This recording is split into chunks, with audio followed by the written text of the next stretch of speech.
आज की इस वीडियो में हम करेंगे विजन आईएएस की तरफ से आने वाले मंथली मैगजीन अगस्त 2025 का 8वां भाग कल्चर। इस वीडियो में हम कल्चर के यह सभी टॉपिक को कवर करेंगे। गोस्वामी तुलसीदास। हाल ही में चित्रकूट में उनकी 500वीं जयंती मनाई गई, इसलिए यह समझना जरूरी है कि वे इतने खास क्यों हैं।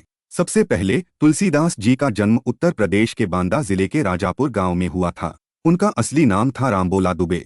उनके पिता का नाम था आत्माराम और माता का नाम था हुलसी। उनके गुरु थे श्री नरहरिदास जी, जिनसे उन्होंने बहुत कुछ सीखा। अब बात करते हैं उनके योगदान की। तुलसीदास जी ने वाराणसी के 80 घाट पर गंगा नदी के किनारे रामचरितमानस लिखी। यह किताब अवधी भाषा में है और इसे यूनेस्को की memory of the world register में शामिल किया गया है। यह भगवान राम की कहानी को सरल और भक्ति से भरे अंदाज में बताती है। इसके अलावा उन्होंने विनय पत्रिका और कवितावली जैसी रचनाएं ब्रज भाषा में लिखीं। गीतावली, दोहावली, जानकी मंगल, पार्वती मंगल और हनुमान चालीसा जैसी उनकी अन्य रचनाएं भी बहुत प्रसिद्ध हैं। तुलसीदास जी भक्ति आंदोलन के बड़े संत थे। वे रामानंदी संप्रदाय से थे और भगवान राम के प्रति उनकी भक्ति अद्भुत थी। वे सगुण भक्ति में विश्वास रखते थे, यानी भगवान को रूप और गुणों के साथ पूजते थे, जैसे राम या विष्णु। लेकिन वे यह भी मानते थे कि निर्गुण भक्ति यानी बिना रूप वाले भगवान की पूजा और सगुण भक्ति एक दूसरे के पूरक हैं। उन्होंने अवधी और ब्रज भाषा का इस्तेमाल करके इन भाषाओं को बढ़ावा दिया। साथ ही वाराणसी में उन्होंने प्रसिद्ध संकटमोचन हनुमान मंदिर की स्थापना की। रामलीला, जो रामायण की नाट्य प्रस्तुति है, तुलसीदास जी की रामचरितमानस पर आधारित है। इसे उनके शिष्यों ने उनके देहांत के बाद शुरू किया। कुछ इतिहासकार कहते हैं कि उनके शिष्य मेघा भगत ने 1625 में रामलीला शुरू की थी, जबकि कुछ का मानना है कि यह रामनगर में 1200 से 1500 ईस्वी के बीच शुरू हुई। रामलीला को यूनेस्को की अमूर्त सांस्कृतिक धरोहर सूची में भी शामिल किया गया है। अब उनकी शिक्षाओं की बात करें। तुलसीदास जी ने नवविधा भक्ति की बात की, जिसमें 9 तरह की भक्ति के बारे में बताया गया, जैसे संतों का साथ, भगवान की लीलाओं में रुचि और गुरु की सेवा। वे सामाजिक समानता में विश्वास रखते थे। उनका कहना था कि भगवान राम के लिए भक्ति ही महत्वपूर्ण है, न कि जाति या कुल। उन्होंने कहा, कोई तुम्हारी जाति नहीं पूछेगा, अगर तुम भगवान की भक्ति करोगे तो तुम उनके हो। वे शिव और राम को एक मानते थे, जिससे शैव और वैष्णव भक्ति का मेल हुआ। उन्होंने अद्वैत विचार को भी अपनाया, जिसमें भगवान को निराकार और गुणरहित माना जाता है। साथ ही कर व्यवस्था के बारे में उनका कहना था कि जैसे सूरज धरती से पानी लेता है और बादल बनाकर बारिश के रूप में लौटाता है, वैसे ही कर प्रणाली को भी लोगों की भलाई के लिए होना चाहिए। अंत में तुलसीदास जी का जीवन और उनकी रचनाएं भक्ति, विनम्रता और सामाजिक एकता का प्रतीक हैं। उनका संदेश था कि भगवान के प्रति प्रेम हर तरह के भेदभाव से ऊपर है। उनकी शिक्षाएं और रामचरितमानस आज भी लाखों लोगों को प्रेरित करती हैं। अगर आपको वीडियो पसंद आ रही है तो अभी इसको लाइक करें। 100 Years of Kakori train action. 2025 में काकोरी ट्रेन एक्शन की 100वीं वर्षगांठ मनाई जा रही है।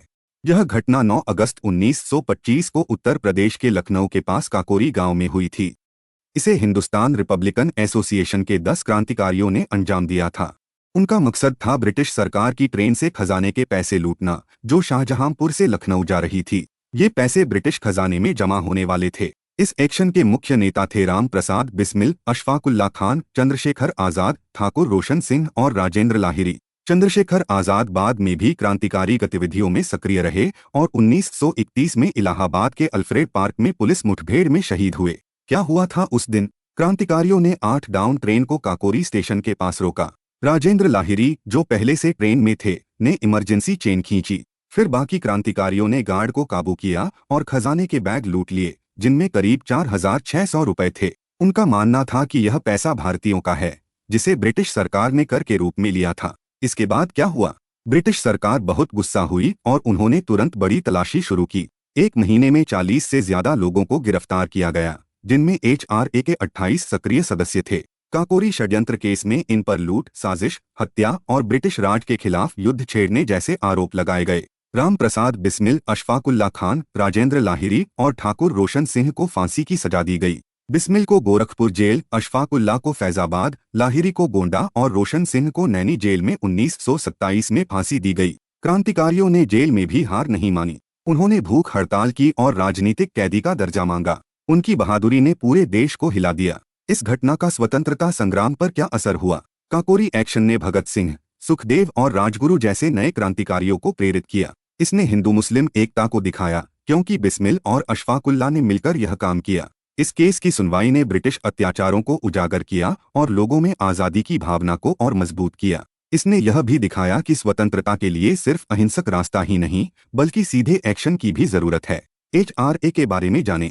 HRA की स्थापना 1924 में राम प्रसाद बिस्मिल, सचिंद्रनाथ सान्याल और जोगेश चंद्र चटर्जी ने की थी। उनका लक्ष्य था एक ऐसा भारत जो सभी के लिए समान हो और जहां कोई शोषण न हो। उन्होंने 1925 में क्रांतिकारी नाम का घोषणा पत्र जारी किया, जिसमें गांधी जी के अहिंसक तरीकों की आलोचना की और सशस्त्र क्रांति की बात की।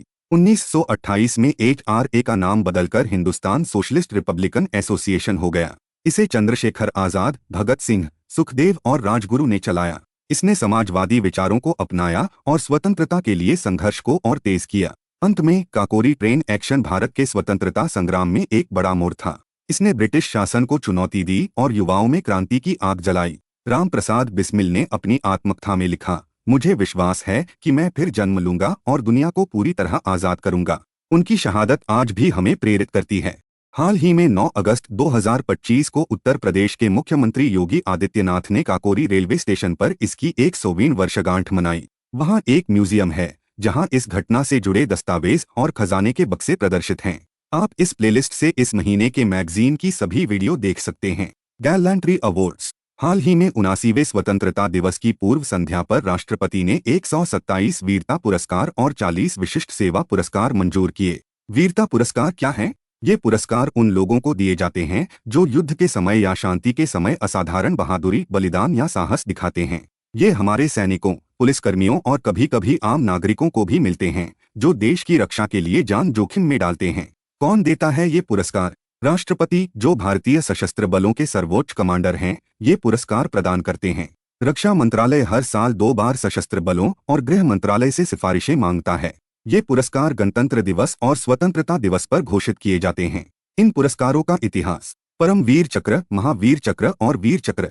ये 26 जनवरी 1950 को शुरू किए गए, लेकिन इन्हें 15 अगस्त 1947 से प्रभावी माना जाता है। अशोक चक्र, कीर्ति चक्र और शौर्य चक्र ये 1952 में शुरू हुए, जिन्हें पहले अशोक चक्र क्लास 1, 2 और 3 कहा जाता था। जनवरी 1967 में इन्हें वर्तमान नाम दिए गए। ये पुरस्कार युद्ध और शांति दोनों समय में दी जाने वाली बहादुरी के लिए हैं। पुरस्कारों के लाभ। इन पुरस्कारों के साथ मासिक भत्ता, यात्रा में रियायतें और अन्य सुविधाएं मिलती हैं। यह हमारे वीरों के बलिदान और समर्पण को सम्मान देने का तरीका है। वीरता पुरस्कारों के प्रकार। वीरता पुरस्कार 2 तरह के होते हैं, युद्धकालीन और शांतिकालीन। युद्धकालीन वीरता पुरस्कार। ये पुरस्कार दुश्मन के सामने, चाहे जमीन, समुद्र या हवा में, असाधारण साहस दिखाने के लिए दिए जाते हैं। ये हैं परमवीर चक्र। यह भारत का सबसे बड़ा सैन्य सम्मान है, जो ब्रिटिश विक्टोरिया क्रॉस या अमेरिका के मेडल ऑफ ऑनर जैसा है। इसे युद्ध में असाधारण बहादुरी या बलिदान के लिए दिया जाता है। महावीर चक्र। यह दूसरा सबसे बड़ा सैन्य सम्मान है, जो युद्ध में बहुत बड़े साहस के लिए दिया जाता है। वीर चक्र। यह तीसरा सबसे बड़ा सैन्य सम्मान है, जो युद्ध के मैदान में साहसिक कार्यों के लिए मिलता है। कौन ले सकता है? ये पुरस्कार नौसेना, थलसेना, वायुसेना, reserve force, territorial force, medical और नर्सिंग स्टाफ और उनके निर्देशन में काम करने वाले नागरिकों को मिल सकते हैं। शांतिकालीन वीरता पुरस्कार। ये पुरस्कार युद्ध के मैदान से दूर साहस, वीरता या आत्मबलिदान के लिए दिए जाते हैं। ये हैं अशोक चक्र। यह शांतिकाल में सबसे बड़ा वीरता पुरस्कार है, जो परमवीर चक्र के बराबर है। कीर्ति चक्र। यह शांतिकाल में दूसरा सबसे बड़ा पुरस्कार है, जो महावीर चक्र के बराबर है। शौर्य चक्र। यह शांतिकाल में तीसरा सबसे बड़ा पुरस्कार है, जो वीर चक्र के बराबर है। कौन ले सकता है? ये पुरस्कार सशस्त्र बलों, रिजर्व और टेरिटोरियल फोर्स, नर्सिंग सेवाओं, पुलिस, केंद्रीय अर्धसैनिक बल, रेलवे सुरक्षा बल और आम नागरिकों को भी मिल सकते हैं। विशिष्ट सेवा पुरस्कार। ये पुरस्कार बहादुरी के अलावा असाधारण सेवा के लिए दिए जाते हैं। इनमें शामिल हैं परम विशिष्ट सेवा मेडल, सबसे असाधारण सेवा के लिए। अति विशिष्ट सेवा मेडल, असाधारण सेवा के लिए। विशिष्ट सेवा मेडल, उच्च कोटि की सेवा के लिए। सर्वोत्तम युद्ध सेवा मेडल, युद्ध या संघर्ष में सबसे असाधारण सेवा के लिए। उत्तम युद्ध सेवा मेडल, युद्ध या संघर्ष में असाधारण सेवा के लिए। युद्ध सेवा मेडल, युद्ध या संघर्ष में उच्च कोटि की सेवा के लिए। सेना, नौसेना, वायुसेना मेडल, यह साहसिक कार्यों और कर्तव्य के प्रति समर्पण दोनों के लिए दिया जाता है। अगर आपको वीडियो पसंद आ रही है तो आप इस वीडियो को अपने IAS की तैयारी कर रहे दोस्तों के साथ शेयर कर सकते हैं। Commonwealth games. 27 अगस्त 2025 को केंद्रीय मंत्रिमंडल ने अहमदाबाद में 2030 कॉमनवेल्थ गेम्स की मेजबानी के लिए भारत की बोली को मंजूरी दी। भारतीय ओलंपिक संघ ने भी इसकी मंजूरी दी थी। अहमदाबाद को मेजबान शहर चुना गया है क्योंकि वहां विश्व स्तरीय स्टेडियम जैसे नरेंद्र मोदी स्टेडियम और शानदार प्रशिक्षण सुविधाएं हैं। यह स्टेडियम 2023 के क्रिकेट विश्व कप फाइनल की मेजबानी कर चुका है। कॉमनवेल्थ गेम्स क्या है? कॉमनवेल्थ गेम्स एक अंतर्राष्ट्रीय मल्टी स्पोर्ट्स इवेंट है जो हर 4 साल में कॉमनवेल्थ देशों के बीच होता है। इसमें एथलेटिक्स, तैराकी, बैडमिंटन, कुश्ती जैसे कई खेल शामिल होते हैं। यह पहली बार 1930 में कनाडा के हैमिल्टन में हुआ था। भारत में 2010 में नई दिल्ली में 19वां कॉमनवेल्थ गेम्स हुआ, जहां भारत ने 101 पदक जीते, जिसमें 38 स्वर्ण थे। पहले इसे British Empire Games, British and Commonwealth Games और ब्रिटिश कॉमनवेल्थ गेम्स कहा जाता था। कॉमनवेल्थ क्या है? कॉमनवेल्थ 56 देशों का एक समूह है जो अफ्रीका, एशिया, यूरोप, अमेरिका और प्रशांत क्षेत्र में फैले हैं। इसकी शुरुआत 1926 में ब्रिटेन और उसके डोमिनियन ने सहमति दी कि वे ब्रिटिश साम्राज्य के बराबर सदस्य हैं, लेकिन ब्रिटेन उनका शासक नहीं होगा। इसे ब्रिटिश कॉमनवेल्थ ऑफ नेशंस कहा गया। लंदन डिक्लेरेशन, इसने कहा कि गणतंत्र और अन्य देश भी कॉमनवेल्थ का हिस्सा हो सकते हैं। 2022 में गैबोन और टोगो कॉमनवेल्थ में नए सदस्य शामिल हुए। मुख्य संगठन, बोर्ड ऑफ गवर्नर्स, सभी सदस्य देशों के हाई कमिश्नर इस बोर्ड में शामिल होते हैं। कॉमनवेल्थ सेक्रेटेरिएट, 1965 में लंदन में स्थापित, यह कॉमनवेल्थ के काम को संभालता है। आईओए की शुरुआत, भारतीय ओलंपिक संघ की स्थापना 1927 में हुई थी। इसके पहले अध्यक्ष थे सर दोराबजी टाटा और सचिव जनरल थे डॉक्टर एजी नौहरेन। आईओए क्या है? यह एक गैर लाभकारी संगठन है जो 1860 के सोसाइटीज रजिस्ट्रेशन एक्ट के तहत काम करता है। इसे युवा मामले और खेल मंत्रालय द्वारा मान्यता दी गई है। आईओए के काम, यह भारत में ओलंपिक मूवमेंट और कॉमनवेल्थ गेम्स का प्रबंधन करता है। यह अंतर्राष्ट्रीय ओलंपिक समिति, Commonwealth games federation, Olympic council of Asia और नेशनल ओलंपिक कमिटीज का हिस्सा है। IOA Olympic, Commonwealth games, Asian games आदि में भाग लेने वाले खिलाड़ियों और टीमों का प्रतिनिधित्व करता है। आईओए का संचालन, इसे 32 सदस्यों वाली कार्यकारी परिषद चलाती है, जिसका नेतृत्व अध्यक्ष करते हैं। अगर हो सके तो वीडियो को लाइक कर एक अच्छा सा कमेंट जरूर करिए, इससे हमें अच्छी वीडियो बनाने का प्रोत्साहन मिलता है। विट्ठल भाई पटेल, हाल ही में 5 सितंबर 2025 को ऑल इंडिया स्पीकर्स कॉन्फ्रेंसेस ने विट्ठल भाई पटेल के केंद्रीय विधानसभा के पहले निर्वाचित भारतीय अध्यक्ष बनने के 100 साल पूरे होने को याद किया। विट्ठल भाई पटेल कौन थे? उनका जन्म 1873 में गुजरात के नडियाद में हुआ था। वे सरदार वल्लभ भाई पटेल के बड़े भाई थे और एक मशहूर राजनीतिक नेता, वकील और समाज सुधारक थे। उनका निधन 1933 में हुआ। उनके योगदान, विट्ठल भाई जी ने भारत की आज़ादी के लिए सामाजिक और राजनीतिक सुधारों में बड़ा योगदान दिया। वे बॉम्बे लेजिस्लेटिव काउंसिल के सदस्य बने। 1918 में उन्हें इंपीरियल लेजिस्लेटिव काउंसिल में चुना गया। 1922 में उन्होंने मोतीलाल नेहरू और चित्तरंजन दास के साथ स्वराज पार्टी की स्थापना की, जो आज़ादी की लड़ाई में अहम थी। 1923 से 1925 तक वे बॉम्बे म्यूनिसिपल कॉरपोरेशन के मेयर भी रहे। सबसे बड़ी बात, अगस्त 1925 में वे केंद्रीय विधानसभा के पहले निर्वाचित भारतीय अध्यक्ष बने, जो भारतीयों के लिए गर्व की बात थी। नेशनल फिल्म अवार्ड्स 2023, हाल ही में 1 अगस्त 2025 को इन पुरस्कारों की घोषणा की गई, जो भारतीय सिनेमा के लिए बहुत खास हैं। नेशनल फिल्म अवार्ड क्या है? इसे 1954 में भारत सरकार ने शुरू किया था। हर साल माननीय राष्ट्रपति द्वारा ये पुरस्कार दिए जाते हैं। इसमें feature film, non feature film, best writing on cinema और दादा साहब फाल्के अवार्ड शामिल हैं। दादा साहब फाल्के अवार्ड यह भारतीय सिनेमा का सबसे बड़ा पुरस्कार है जो सिनेमा के विकास में उत्कृष्ट योगदान के लिए दिया जाता है।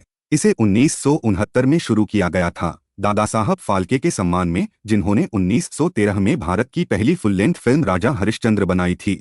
इस पुरस्कार में स्वर्ण कमल मेडल, शॉल और 10 लाख रुपए का नकद पुरस्कार मिलता है। अन्य श्रेणियां, इसमें best feature film, best direction, best actor और actress, best cinematography, best screenplay और बेस्ट म्यूजिक डायरेक्शन जैसी कई श्रेणियां शामिल हैं। आप इस वीडियो के डिस्क्रिप्शन बॉक्स या फिर इस एंड स्क्रीन से इसी मैगजीन के और पार्ट्स को भी देख सकते हैं। अगर आपको यह वीडियो पसंद आई तो इस वीडियो को लाइक, शेयर और चैनल नो नेम IAS को सब्सक्राइब करना ना भूले।